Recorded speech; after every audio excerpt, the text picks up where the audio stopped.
Next topic prison reform.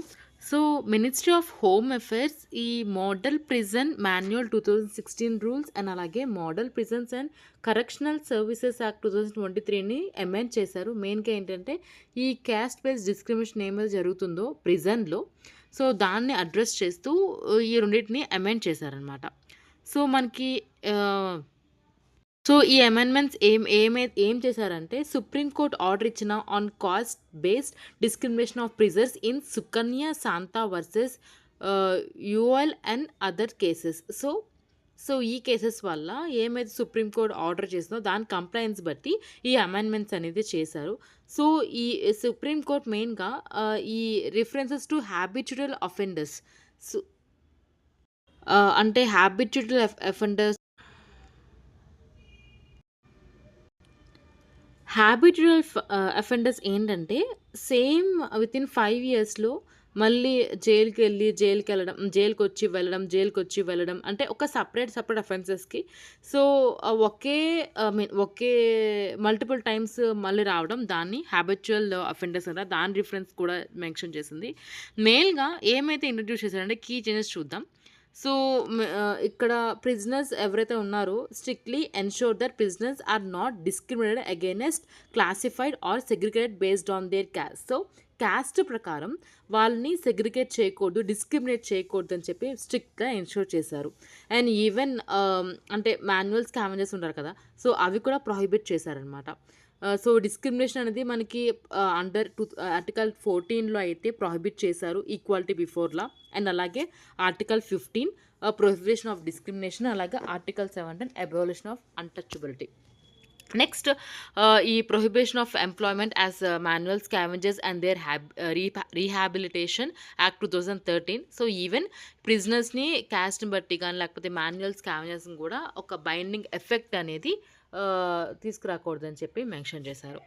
So, మనం ఈ ఇండియాలో ఉన్న ప్రిజనర్స్ గురించి చూసుకుంటే ఫస్ట్ కాన్స్టిట్యూషనల్ ప్రొవిజన్ చూద్దాం. ప్రిజనర్స్ అనేది స్టేట్ సబ్జెక్ట్. మనకి union list, state list, concurring list ఉంటుంది కదా! దాంట్లో ఈ ప్రిజన్ అనేది స్టేట్ లిస్ట్‌లో ఉంది. అండ్ అలాగే administration and management of the prisoners అనేది మొత్తం స్టేట్ గవర్నమెంటే రెస్పాన్సిబిలిటీ.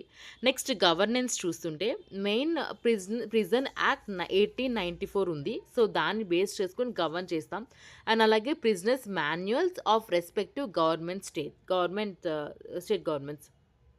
నెక్స్ట్ ప్రిజన్స్ యాక్ట్ 1994 అనేది ఫస్ట్ లెజిస్లేషన్. మెయిన్‌గా ఈ మేనేజ్మెంట్ ఇంకా administration of the prisons in India అనేది గవర్న్ చేస్తుంది.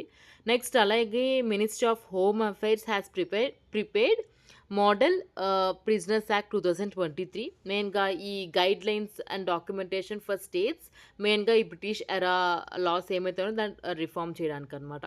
నెక్స్ట్ అలాగే రిలవెంట్ ప్రొవిజన్స్ చూసుకుంటే మనకి prisons act 1894, prisons act 1900, the transfer of prisoners act 1950 has been reviewed and assimilated in model prison act 2023. Next ఈ prison reforms గురించి committees కూడా ఉన్నాయి. Krishna Iyer committee, Amitava Roy committee, sir Alexander Cardew committee, అలాగే Mulla committee. Next మనం silent feature చూసుకుంటే main ఈ model prison act 2023లో అంటే ప్రొవిజన్స్ మెయిన్‌గా ఏంటంటే ఈ పెరోల్, ఫర్లార్ ఇంకా రెమిషన్ టు ప్రిజనర్స్ ఎంకరేజ్ చేయాలి. ఒకవేళ గుడ్ కండక్ట్ అయితే అంటే సత్ప్రవర్తన అంటారు కదా! సో, సత్ప్రవర్తన ఉంటే వాళ్ళకి పెరోల్ మీద గానీ పెరోల్ ఇవ్వడం అట్లాంటి చేయొచ్చు. ఆ ఫీచర్స్ ఇక్కడ మెన్షన్ చేశారు. So, parole is a system of conditional release of a prisoner with suspension of the sentence for a specific period. ఒక కొంతకాలం వరకు ఒకవేళ అంటే సత్ప్రవర్తన ఉంటే మాత్రం పెరోల్ ఇవ్వాలి అని మెన్షన్ చేశారు. అండ్ అలాగే మెయిల్‌గా ఎవరైతే మల్టిపుల్ మర్డర్స్ చేసినా, లేకపోతే యాంటీ టెర్రర్ యాక్టివిటీస్ చేసినా వాళ్ళు ఈ పెరోల్‌కి ఎలిజిబిలిటీ కాదు. అండ్ ఫర్లో అనేది కొన్ని కేసెస్‌కి లాంగ్ టర్మ్ ఇంప్రిజన్‌మెంట్ జరుగుతుంది కదా! ఎవరికైతే లాంగ్ టర్మ్ ఇంప్రిజన్‌మెంట్ ఉంటుందో వాళ్ళ ఐ మీన్ సెంటెన్స్ రిడక్షన్ చేయడం గానీ, అట్లాంటి ఈ ఫర్లో అంటారు. నెక్స్ట్ అలాగే ఒక వుమెన్‌కి అండ్ అలాగే ట్రాన్స్‌జెండర్‌కి సెపరేట్ అకామిడేషన్ అనేది కావాలి for the better safety and security అని. అండ్ అలాగే కోర్ట్స్‌లో వీడియో కాన్ఫరెన్స్ అనేది స్టార్ట్ చేయాలని ప్రొవిజన్ మెన్షన్ చేశారు. సైంటిఫిక్ అండ్ టెక్నాలజికల్ ఇంటర్వెన్షన్ కోసం ఇన్ ప్రిజన్స్‌లో. నెక్స్ట్ ప్రిజన్ రైట్స్ చూసుకుంటే మనకి ఎవరైతే ఈ ఇంప్రిజన్‌మెంట్ ఉందో ఫర్ 2 ఇయర్స్ అంటే శిక్ష వేస్తారు 2 ఇయర్స్‌కి. వాళ్ళు ఎలక్షన్‌లో అయితే కంటెస్ట్ చేయలేరు. సెక్షన్ 8 ఆర్‌పిఐ 1951 ప్రకారం. అండ్ అలాగే ఎవరైతే కన్విక్ట్ అయ్యి వాళ్ళు బెయిల్ మీద బయటకొచ్చినా సరే వాళ్ళు కూడా చేసే అర్హత లేదనమాట. నెక్స్ట్ ఎవరైతే ఈ ఇంప్రిజన్‌మెంట్ ఉంటారో or transportation or lawful custody of police అండర్‌లో ఉంటారో వాళ్ళు ఓట్ ఎయడానికి కూడా వాళ్ళకి అర్హత లేదు. అండ్ అలాగే ప్రివెంటివ్ డిటెన్షన్‌లో ఉంటారు. వాళ్ళు ఓట్ వేయొచ్చు. అంటే ప్రివెంటివ్ డిటెన్షన్ అంటే వాళ్ళకి అంటే ఇప్పుడు డౌట్‌తో అరెస్ట్ చేస్తారు కదా! సో, వాళ్ళకి ఓట్ చేసే హక్కయితే ఉంది. ఆహ్ next judicial pronouncement related to prisoners right చూసుకుంటే 'ప్రేమ్ శంకర్ వర్సెస్ ఢిల్లీ అడ్మినిస్ట్రేషన్‌లో' ఇప్పుడు ఎవరైతే ముద్దాయి ఉంటారో వాళ్ళు కంపల్సరీగా అది చేతులకి సంకెళ్ళు ఎయాల్సిన అవసరం లేదని చెప్పి మెన్షన్ చేశారు. Sheela Barse versus state of Maharashtra 1983 మెయిన్‌గా ఈ custodial violence to women prisoners in jails గురించి ఈ కేస్ అనమాట. Next topic operable criminal justice system. So, ministry of home affairs national crime records bureau అని అడిగింది. మెయిన్‌గా ఈ complete implementation of 3 new criminal లాస్‌ని ఫెసిలిటేట్ చేయమంది in the operable criminal justice 2.0లో. సో, మనం ఈ సిస్టమ్ గురించి చూసుకుంటే మెయిన్‌గా ఇదొక కాన్సెప్షనలైజ్డ్ ఈ కమిటీ ఏదైతే supreme court of India implement చేసిందో మెయిన్‌గా project under ministry of home affairs. Main objective ఏంటంటే డేటా అండ్ ఇన్ఫర్మేషన్‌ని ట్రాన్స్‌ఫర్ చేయడం. ఏమైతే డిఫరెంట్ పిల్లర్స్ ఉంటాయో క్రిమినల్ జస్టిస్ సిస్టమ్‌లో అంటే అలాగే క్రిమినల్ ట్రాకింగ్ నెట్వర్క్ అండ్ సిస్టమ్‌లో గానీ, పోలీస్ కోసం ఏమైతే డిఫరెంట్ పిల్లర్స్ ఉంటాయో వాటిలో ఒక డేటా అలాగే ఇన్ఫర్మేషన్ అనేది ట్రాన్స్‌ఫర్ చేయడం కోసం అనమాట. మెయిన్ ఫోకస్ ఏంటంటే ఈ కోడ్స్ అలాగే ఈ ప్రిజనర్ డేటాబేస్. అంటే మెయిన్‌గా ఏంటంటే ఒక్క ఇన్ఫర్మేషన్, ఒక data, once entry across all the pillars. ఇది 2009లో లాంచ్ చేశారు. ఇది 100% సెంట్రల్లీ స్పాన్సర్డ్ స్కీమ్. ఇది ఇంప్లిమెంటేషన్ చేసేది ఎన్‌సీఆర్‌బే in the association with national informatics centre. Timeline చూసుకుంటే ఫేజ్ 1, ఫేజ్ 2. ఫేజ్ 1 అనేది 2018 నుంచి 2022 వరకు. ఫేజ్ 2 ఏమో 2020-23 అలాగే 2025-26 వరకు. ఇనిషియేటివ్ చూసుకుంటే for the leverage technologies criminal justice సిస్టమ్‌లో ఫస్ట్ సేఫ్ సిటీ ప్రాజెక్ట్ మెయిన్‌గా ఫస్ట్ 8 సిటీలో అయితే శాంక్షన్ చేశారు ఫస్ట్ ఫేజ్‌లో. నెక్స్ట్ ఈ డీఎన్ఏ అనాలిసిస్ యూనిట్స్‌ని స్ట్రెంథెనింగ్ చేయడం సెంట్రల్ ఇంకా స్టేట్ ఫోరెన్సిక్ సైన్స్ ల్యాబొరేటరీస్‌లో. నెక్స్ట్ అలాగే national automated finger prints identification system. So, main rapid అలాగే అక్యురేట్ ఐడెంటిఫికేషన్ ఉండడానికి ఫెసిలిటేట్ చేస్తుంది. అండ్ అలాగే common integrated police application to automate process at police stations. So, next topic e-court mission mode project phase 3. Phase 3 so, union cabinet ఈ phase 3ని approve చేసింది ఈ courts mission mode project. మెయిన్‌గా ఈ courts project గురించి చూసుకుంటే ఇది 2007లో అయితే ఇంప్లిమెంటేషన్‌లోకి అయితే వచ్చింది for ICT enablement of Indian judiciary as part of national governance plan. ఇది ఫేజ్ 1 అండ్ ఫేజ్ 2 అనేది 2015 అలాగే 2015-23 అనేది కంప్లీట్ అయిపోయింది రెస్పెక్టివ్‌లీ. సో, ఇప్పుడు ఫేజ్ 3 గురించి చూసుకుంటే ఇదొక సెంట్రల్ స్పెక్టర్ స్కీమ్ 4 ఇయర్స్ వరకు ఇచ్చారు మనకి 2023 నుంచి 27 వరకు.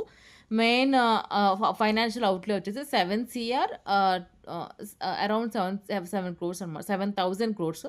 నెక్స్ట్ మెయిన్ ఏంటంటే ఇక్కడ డిజిటల్ ఆన్‌లైన్ అలాగే పేపర్‌లెస్ కోర్ట్స్ ద్వారా అంటే మనం ఇప్పుడు మాక్సిమైజ్ ఈజ్ ఆఫ్ జస్టిస్ ఏమైతే ఉందో, ఈ డిజిటల్ సైడ్ అలాగే online side paperless courts through digitisation of entire court రికార్డ్స్‌లో అయితే జరుగుతుంది. నెక్స్ట్ అలాగా ఆబ్జెక్టివ్ చూసుకుంటే ఇదొక యూనిఫైడ్ టెక్నాలజీ ప్లాట్‌ఫార్మ్ అనేది ఎస్టాబ్లిష్ చేస్తుంది ఫర్ జ్యుడిషియరీ.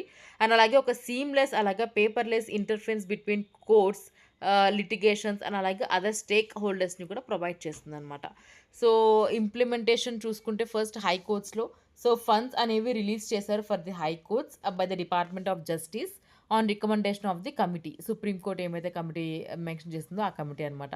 ఈ కమిటీ మెయిన్‌గా responsible for the policy planning అలాగే స్ట్రాటజిక్ డైరెక్షన్ కోసం అండ్ అలాగే గైడెన్స్‌కి మెయిన్‌గా ఈ ఈ కోర్ట్స్‌ని ఇంప్లిమెంట్ చేయడంలో.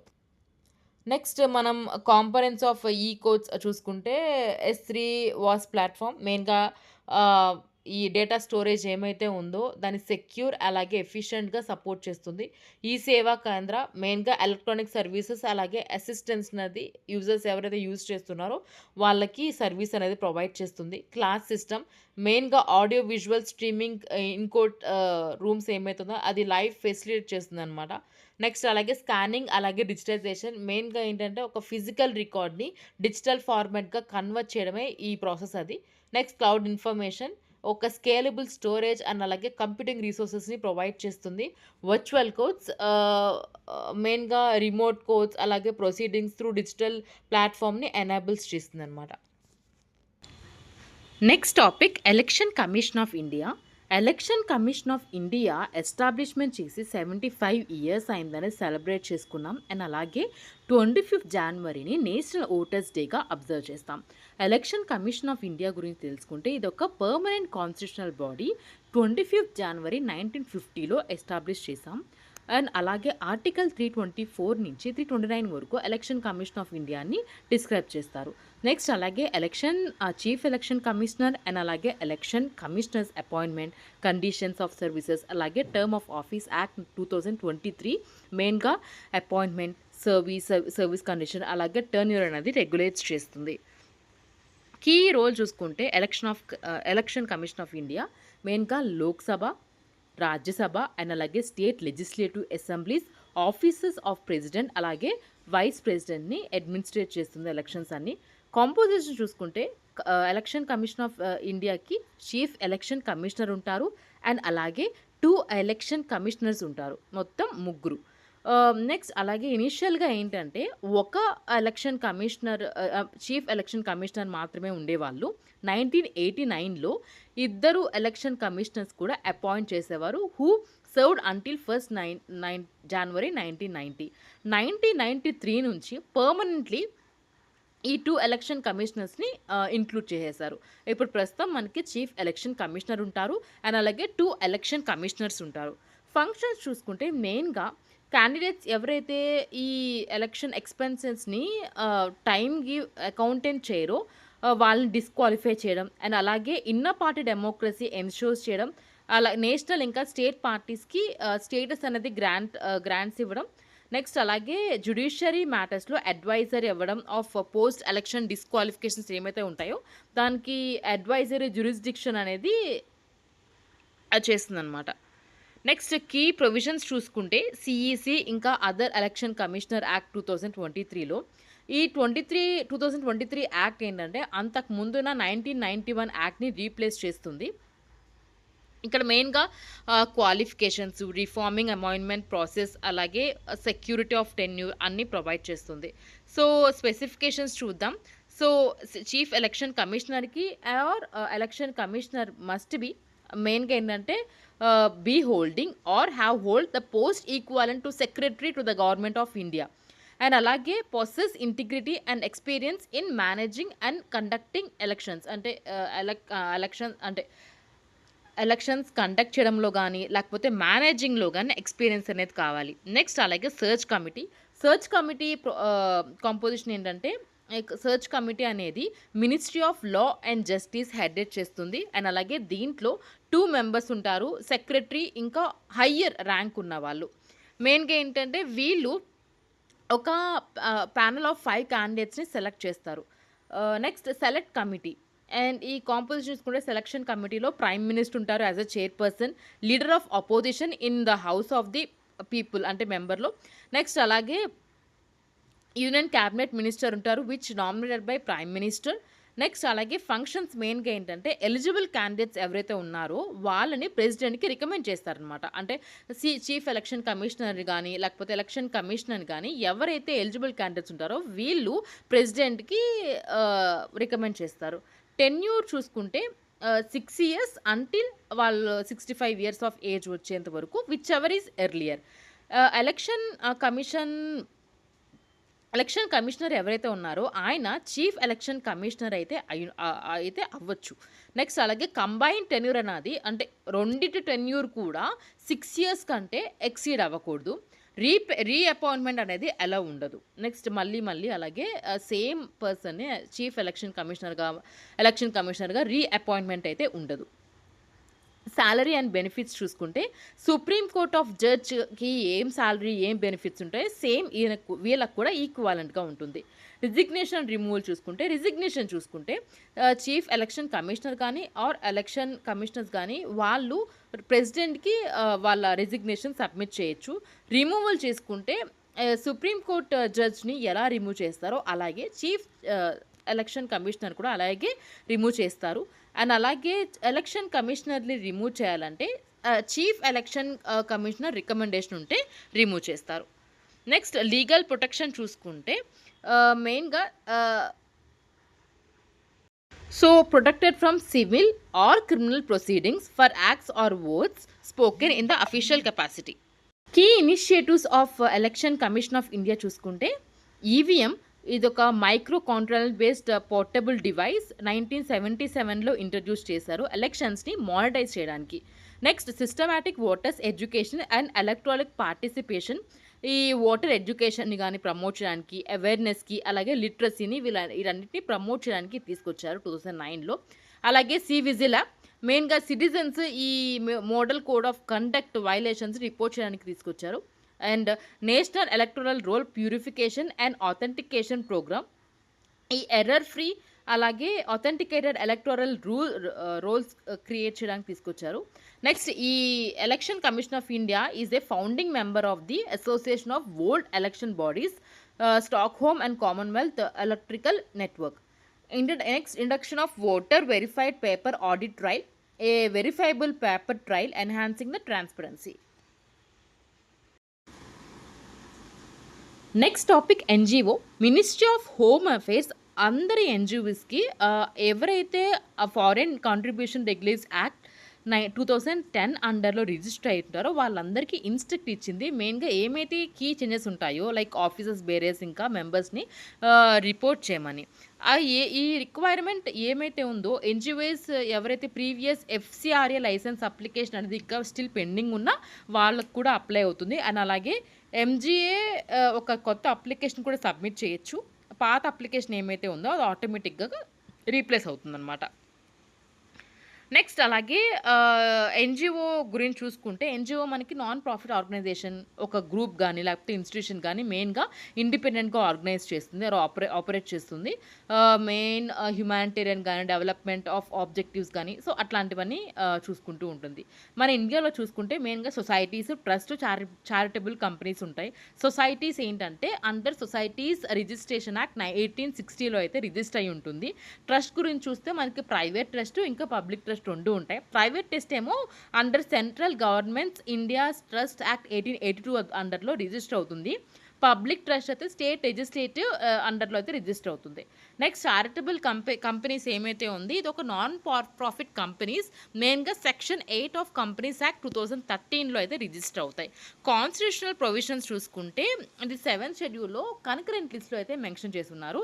ట్రస్ట్ అండ్ అలాగే చారిటబుల్ ఇన్స్టిట్యూషన్స్ లాస్ ఏమైతే ఉన్నాయో ఇవి బోత్ పార్లమెంట్ అండ్ అలాగే స్టేట్ లెజిస్లేటివ్ కూడా తయారు చేయొచ్చు. నెక్స్ట్ అలాగే ఆర్టికల్ 19లో guarantees to right to form of association or unions అని మెన్షన్ చేశారు. సో ఎన్జిఓస్ ఎవరికైతే ఫారెన్ కాంట్రిబ్యూషన్స్ కానీ డొనేషన్స్ కానీ వస్తున్నాయో వాళ్ళు మ్యాండేటరీగా ఒక ప్రయర్ పర్మిషన్ అనేది తీసుకోవాలి. ఎఫ్సిఆర్ఏ రిజిస్ట్రేషన్ లైసెన్స్ దగ్గర నుంచి ఎవరైతే from ministry of home affairs under FCRA 2010. And regulations చూసుకుంటే మెయిన్గా ఈ ఇన్ఫ్లెక్స్ ఏమైతే అవుతున్నాయో ఫారెన్ కాంట్రిబ్యూషన్ రెగ్యులేట్ చేస్తుంది. ఏమైతే ఫండ్స్కి వస్తున్నాయో లైక్ ఇండివిజువల్స్ కానీ అసోసియేషన్స్ కానీ కంపెనీస్ కానీ ఇంక్లూడింగ్ ఎన్జిఓస్ కూడా. నెక్స్ట్ అలాగే ఒక రిస్ట్రిక్షన్ అనేది కూడా ఈ యాక్ట్ అనేది ఇస్తుంది మెయిన్గా ఫారిన్ ఫండింగ్స్లో. ఈ నేషన్ సోవరెనిటీ కానీ లేకపోతే integrity, security, strategic, scientific or economic interest, public interest ఇవన్నీ ఒకవేళ ఏదైనా endangers the life of any person ఉంటే అవన్నీ రిస్ట్రిక్ట్ కూడా చేస్తుంది అనమాట. నెక్స్ట్ అలాగే ఈ ఎన్జిఓస్ని ప్రమోట్ చేయడానికి గవర్నమెంట్ ఏమేమి తీసుకుందంటే first provision of funds. Central government state గవర్నమెంట్కి ఫండ్స్ ఇస్తుంది, స్టేట్ గవర్నమెంట్కి అండ్ అలాగే యూనియన్ టెరిటరీస్కి. మెయిన్గా ఏంటంటే ఈ వెల్ఫేర్ స్కీమ్స్ ఏమైతే ఉన్నాయో for the women and children like Swadhar, so అవన్నీ త్రూ ఎన్జిఓస్ ద్వారా ఫండ్స్ ఇస్తుందన్నమాట. నెక్స్ట్ అలాగే schemes of ministry of culture చూసుకుంటే ఈ కల్చరల్ ఫంక్షన్స్ కానీ production grant, financial assistance to cultural organization with the national presence, maximize the participation in field of promotion, conservation of art and culture. Third, NGO Darpan. So ఒక unique ఐడిని provide చేస్తుంది to the NGO ఎవరైతే NGO Darpan పోర్టల్లో register అవుతారో. Next topic governance and AI. India's first AI data bank to boost innovation by offering researchers, startups, and developers access to diverse database for scalable AI solutions was launched recently. Data bank మెయిన్గా ఏంటంటే ఈ national సెక్యూరిటీని strengthening చేయడానికి తీసుకొచ్చారు. ఒక real time analysis of satellite, drone, అలాగే IoT data for AI driven disaster management and cyber security. Next potential of AI to transform governance in India చూసుకుంటే మెయిన్గా efficient service delivery like education. ఎన్సీఆర్టీలో ఒక set of 31 metadata elements అనేది list చేశారు. To each resource available in national repository of open education resources repository. Next అగ్రికల్చర్లో ఏంటంటే national pest surveillance system అనేది utilises చేస్తారు AI and machine learning to detect crop issues. అంటే crop issues ఏమన్నా ఉన్నా timely intervention enable చేసి for healthier crops కోసం ఒక ఏఐ ఇంకా మెషిన్ లెర్నింగ్ అనేది యూటిలైజ్ చేస్తారు. Next inclusive and accessibility. Bhashini platform అనేది మెయిన్గా యూజ్ చేసి AI to provide government services in regional లాంగ్వేజ్లో గవర్నమెంట్ సర్వీసెస్ని ప్రొవైడ్ చేయడానికి యూజ్ చేస్తారు ఈ ప్లాట్ఫామ్, బష్ని ప్లాట్ఫామ్. నెక్స్ట్ అలాగే data driven policy making. India urban data exchange uses AI to optimise urban services like traffic management and waste disposal. Next judicial efficiency. Supreme court Vidhik Anuvaad software మెయిన్గా ఇది ఒక AI based translation tool that bridges language gaps in legal proceedings లాంగ్వేజ్ గ్యాప్ని తగ్గించడానికి ఈ AI based tool అనేది use చేస్తారు. Next అలాగే disaster management rapid action for humanitarian assistance app. మెయిన్గా ఈ న్యాచురల్ డిజాస్టర్స్ ఉన్నప్పుడు లైక్ ఫ్లడ్స్ వీళ్ళకి ఎర్లీ వార్నింగ్ ఇవ్వడం కానీ, ఎవాక్యుయేషన్కి సపోర్ట్ చేయడం కానీ, సర్చ్కి అండ్ అలాగే రెస్క్యూ ఆపరేషన్స్కి ఎమర్జెన్సీస్ టైంలో ఉపయోగపడుతుంది అనమాట. నెక్స్ట్ అలాగే మెయిన్గా ఏఐని ప్రమోట్ చేయడంలో ఇనిషియేటివ్స్ ఏం తీసుకున్నారంటే national strategy for AI. NITI Aayog's all for all strategy అనేది ఫోకస్ చేస్తుంది మెయిన్గా ఏఐ అనేది అన్ని సెక్టర్స్లో like health care, agriculture, education వీటన్నిటిలో యూజ్ చేయడానికి. నెక్స్ట్ అలాగే ఇండియా ఏఐ ప్రోగ్రామ్, ఇది మెయిటీస్ ఇనిషియేటివ్ ఉంది. మెయిన్గా ఏంటంటే ఏఐ ఇన్నోవేషన్, స్కిల్ డెవలప్మెంట్ అలాగే ఎథికల్ ప్రాక్టీసెస్ని ప్రమోట్ చేస్తుంది. Digital personal data protection act 2023 data ప్రైవసీని అలాగే ఏఐ రిలేటెడ్ కన్సర్న్స్ ఏమైతే ఉన్నాయో అది అడ్రస్ చేస్తుంది. Global partnership on AI. మెయిన్గా ఏంటంటే ఇండియా కొలాబరేట్ చేస్తుంది with globally to align AI strategies with international standards. Next skill development. There are programmes like responsible AI for youth and future skills expand AI education, especially Tier 2 and Tier 3 cities across. Next topic, sovereign artificial intelligence. India is aiming to develop its own sovereign AI. మెయిన్గా own sovereign AI ఎందుకంటే nations ability to independently develop deploy and అలాగే govern AI technologies, అలాగే nations ability to protect and అలాగే advances it interest through strategic use of AI. It is based on digital sovereignty framework. So main digital sovereignty framework ఏంటంటే own digital technologies over control తెచ్చుకోవడానికి. And next అలాగే 6 strategic pillars చూసుకుంటే మెయిన్గా to develop the sovereign AI including digital infrastructure, work force development, research development and innovation, regulatory and ethical framework, stimulating AI industry and international cooperations.